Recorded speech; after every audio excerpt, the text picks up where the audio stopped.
Amy, thank you so much for coming on the show tonight. Thank you for having me. I'm Yeah, we honored really to be appreciate here. it. Thank you so much. And there's obviously been a lot of news about infrastructure and urban planning recently. And I know your organization has been at the forefront of some of these. So, Amy, we wanted to have you on to talk about some of the sort of the structural racist elements of urban planning, especially Mhm. in New Orleans. And can you, for some of our guests, can you explain the Claiborne Expressway in the Treme neighborhood of New Orleans, which has been characterized as a monster, a monument to racism, and the cause of a public health crisis? Can you just talk about the origins of the interstate and its impact on Claiborne Avenue and the surrounding area? Sure. So the Claiborne Expressway was actually planned in 1945, and it was part of the Interstate project that was the dream of President Dwight Eisenhower. He wanted to connect the cities in the United States with an interstate highway system. So the leaders of New Orleans decided that they would, participate, and decided that Claiborne Avenue was a good place to plop down a piece of infrastructure. And there are a couple of reasons why they chose Claiborne. To begin with, the Treme neighborhood, which is one of the oldest African American neighborhoods in the United States, had been declared slum. And the declaration of a neighborhood as a slum gave the government carte blanche to come in and practice things like eminent domain, which it did in Claiborne back in the 1930s. In the 20s, the city decided that Claiborne should be an entertainment district because in New Orleans, we need entertainment.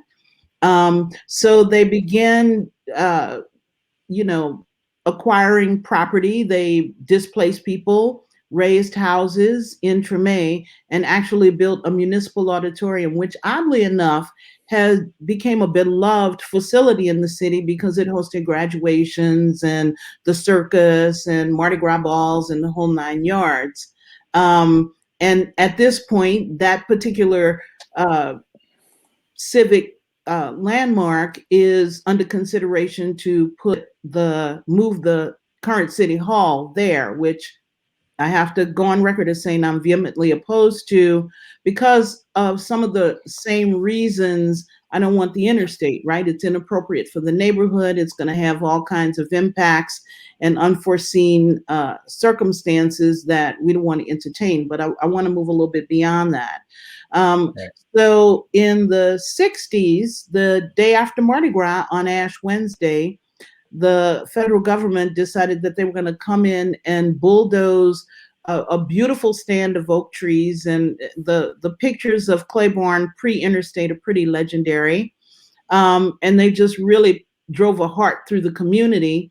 And in essence, they did. It's not in essence. They did destroy the economic heart of the Black community. And Claiborne was a thriving economic corridor because that is where Black people could shop during segregation. So during segregation and Jim Crow, we did not feel comfortable going on Canal Street, which was the primary retail corridor in the city at that time because we just weren't allowed. We weren't accepted.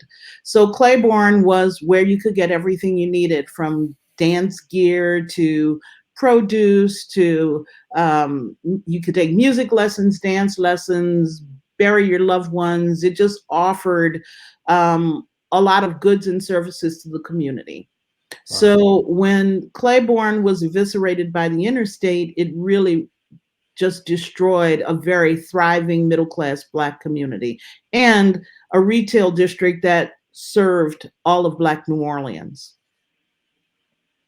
Incredible. And is the beginning of divestment for the people in that area, or was it synonymous sort of with other so-called urban renewal plans that were unjust?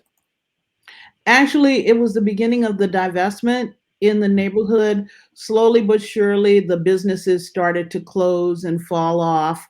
In places where heirs may have come in and taken over the business, they chose not to. It really just totally changed the neighborhood and the environment. It changed the climate too. But that was the beginning of the end, so to speak, for what was a thriving place in New Orleans.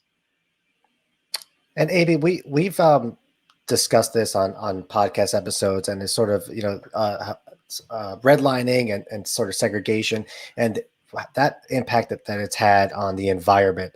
And I just want you to talk about a little more sort of just how sort of beautiful Claiborne Avenue was. I read that it had the longest streak of oak trees, I think, in the country. There's Yes. azalea bushes. And from our research, we know that tree cover is important, especially when you're talking about urban heat and the problems people have with overheating. So can you just talk about, from an environmental perspective, what it was like back then as compared to now? Well, I can only assume what it was like back then, because I don't have the experience that others had when Claiborne was fully treed. But I can tell you, just based on my knowledge of the environment, that number one, it had to be cooler, because now we have, tons of concrete that, of course, exacerbate heat, and exacerbate the heat island effect. So we had that open space that was cooling. It was shaded. We did not have the pollutants that we have now. We did not have the emissions, even though we didn't have as many cars. We certainly didn't have all the additional cars and all the additional truck traffic that we're seeing as a result of the interstate. Also, we did not have the flooding problem that we have now. And the existence of the highway just exacerbates flooding, because the highway hasn't been maintained in its lifetime by the city or the state or the federal government. So now it just doesn't drain anymore, and it shoots hot water off of the deck, which exacerbates flooding. And then the hot water goes into our drainage system, warm water. Wow. And then raises the temperature of Lake Pontchartrain, which is the drainage basin for the whole country. So, right, we're changing the ecology, even though people can't put it together because one is not necessarily near the other and they don't see the water shooting into Lake Pontchartrain, but we're changing the ecology of the lake. Every time we send that hot polluted water through the city's drainage system into Lake Pontchartrain. So we have to really understand what these roadways do when, number one, they aren't maintained. That's one of my favorite pictures, because that just cuts through a residential neighborhood, which again is sad, and imagine living there with all of that concrete, no trees, no cooling, no nothing. So these things are not environmentally friendly, right? They are strictly built for the convenience of cars.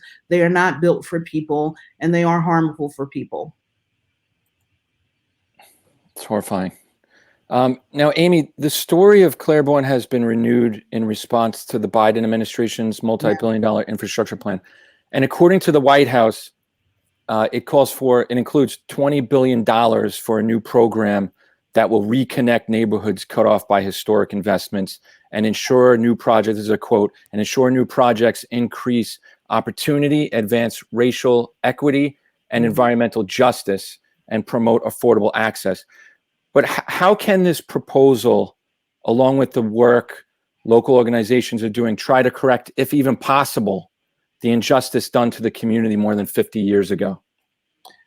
That's a good question, because really you can't catch up. And as long as America continues on this road of thinking that Black and brown people and poor people don't need help, don't need a leg up because, we're lazy, we don't go to school, or whatever they attach to that racism, for as long as we're not willing to do that, we're going to have these conditions. What the bill does is, in addition to providing for the reconnection of neighborhoods, it also provides for equity in other sections of the building.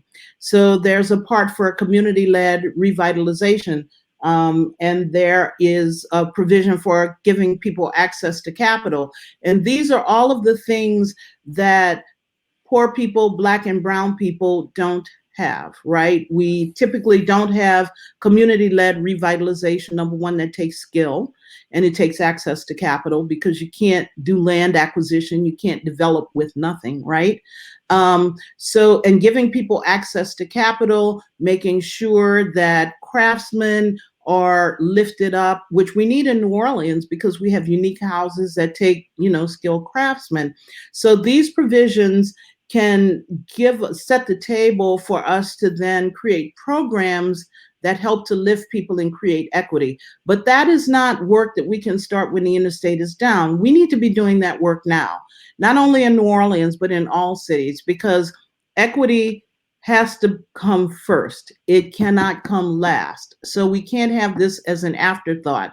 So I am very pleased to see that the Biden administration is thinking in terms of creating equitable places, particularly when these interstates come down, and they do need to come down. They are not healthy.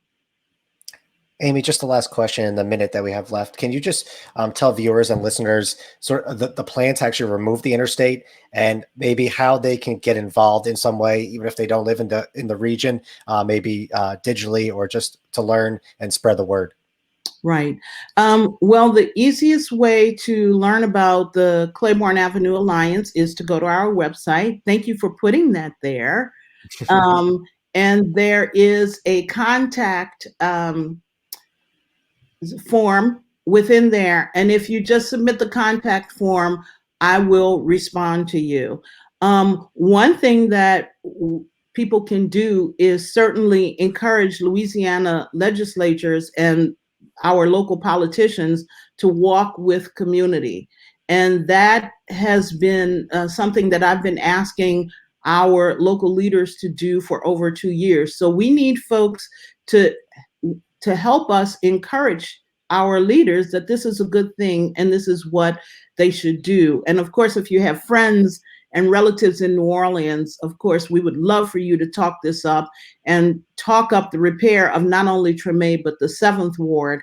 And one of the pictures you showed where the 2 decks were going straight through and there was a real sharp perspective shot, that is in the 7th Ward there. And it just took out houses, affordable housing. So we need to bring these things back. The other way that you can get involved, of course, is to support us with funding. And we're going to have to get a donate button on our website. But I've been doing this work for years with no pay. And the deeper we get into the advocacy piece and getting it down, the more demanding this type of work comes. But if folks have ideas, they can certainly reach out. We certainly have to go through some studies to determine how this is going to come down. I've already spoken to some engineers who say that this can be dismantled piece by piece. You can do a block a week, which was really encouraging to me. But I'm certainly open to receiving professional assistance, legal assistance, anything that you can do to help us. I am open to hearing what folks have to offer. And of course, that support, continuing support on local, state, and federal levels, because now that we've caught the eye of the president, we have to make sure that this keeps going, that, cities like New Orleans will fall off the radar.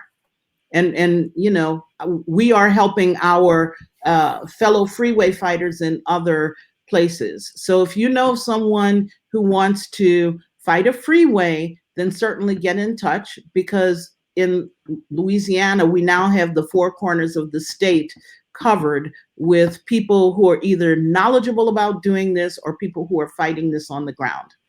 And that's happening in other states too. That's great, Amy. So we really appreciate you sharing the history of Claiborne, what's happening now, and sort of the impact of this